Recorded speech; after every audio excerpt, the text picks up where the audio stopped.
이번 6.1 지방선거는 윤석열 정부의 독주를 견제하고 민주주의의 퇴보를 막아내야 하는 중차대한 선거입니다. 수도권은 지방선거 승리의 척도이자 특히 경기도는 민주당이 반드시 승리해야 합니다. 지난 대선 이재명 후보가 5% 차이로 승리했지만 2개월도 지나지 않은 여건에서 새 정부 출범, 악화된 언론 환경 등으로 승리를 낙관하기 어려운 실정입니다. 민주당 지도부는 우리 당이 경기도 경선에서 마른 장작에 불 붙듯 흥행을 시켜 본선 승리까지 이어지도록 적극적으로 나서 주십시오. 그 첫 출발은 당원과 경기도민의 전폭적인 지지 속에 본선 경쟁력이 높은 후보를 선출하는 것입니다.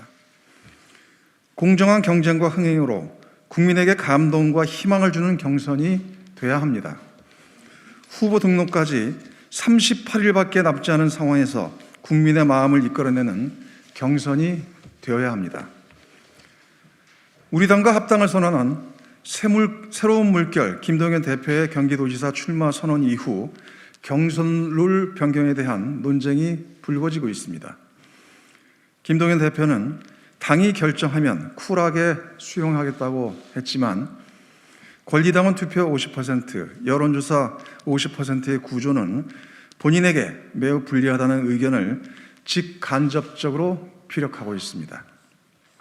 하지만 유력 후보의 경선룰 공정성 시비, 이와 관련한 소모적인 논쟁으로 당원과 국민을 피로하게 하고 더 이상 시간을 낭비해서는 안 됩니다. 이번 경기지사 경선은 흥행을 극대화하여 본선에서 반드시 승리할 수 있는 방식이어야 합니다. 저는 216만 명의 당원과 국민의 참여 열기로 뜨거웠던 대선 경선 과정을 통해 이재명 후보를 선출했던 선거인단 구성 및 직접 투표 방식의 국민 참여 경선을 제안합니다. 제안의 이유는 다음과 같습니다. 첫째, 선거인단 구성 및 직접 투표 방식의 경선 룰은 최대 격전지가 될 경기도에서 경선 단계에서부터 국민적 참여와 열기를 만들어낼 수 있습니다. 국민참여 경선은 경선에 참여하는 모든 후보자와 지지자들의 능동적이고 열성적인 선거 캠페인을 유도할 수 있습니다. 일반 여론조사 방식보다 광범위한 참여와 지지를 이끌어내 본선까지 그 힘을 이어갈 수 있습니다. 둘째, 정치교체, 정당개혁의 목소리를 온전하게 받아들여야 민주당이 다시 일어서고 강력해질 수 있습니다. 대선 이후 민주당의 혁신을 요구하며 20만 명에 육박하는 신규 권리당원 입당 러시가 일어나 놀라움과 희망을 주고 있습니다. 이분들은 이번 지방선거의 승리와 민주당의 소중한 자산입니다.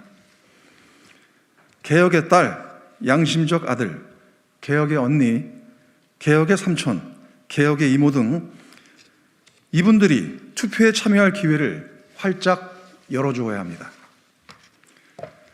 선거인단 구성 및 직접 투표 방식의 국민참여 경선은 정치교체와 정당개혁을 열망하는 국민과 당원의 참여 기회를 보장하고 정치 효능감을 높일 수 있습니다. 셋째, 제가 제안한 국민참여 경선은 김동연 대표와 새로운 물결 당원들 같이 외부에서 뒤늦게 참여하신 분들도 차별 없이 공정하게 경쟁할 수 있습니다. 국민참여 경선은 권리당원은 당연직 선거인단으로 하고 경기도 유권자 중 신청자를 선거인단으로 구성하여 투표하는 방식입니다.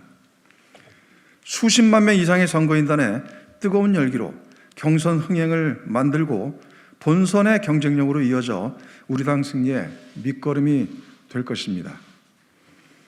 저는 이 자리에서 김동연, 안민석, 염태영 세 분 후보께 국민참여 경선과 경선룰 협의를 위한 실무자 협상회의체를 제안합니다.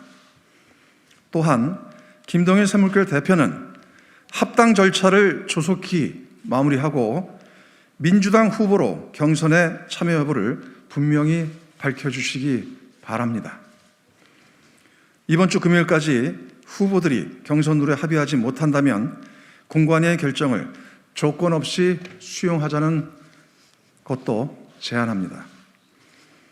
아울러 경기도지사 후보들을 당원과 국민들에게 제대로 알리고 정책 경쟁을 유도하기 위해 최소 2차례 이상의 TV 토론을 할 것도 제안합니다.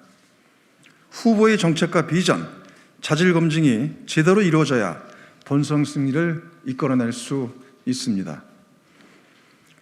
초심 민주당, 사수 경기도, 이재명과 민주당을 지켜온 개혁 중진 저조정식은 민주당과 경기도의 승리를 위해 헌신하겠습니다. 당 지도부와 국민 여러분께서 깊이 헤아려 주실 것을 다시 한번 당부드립니다. 감사합니다.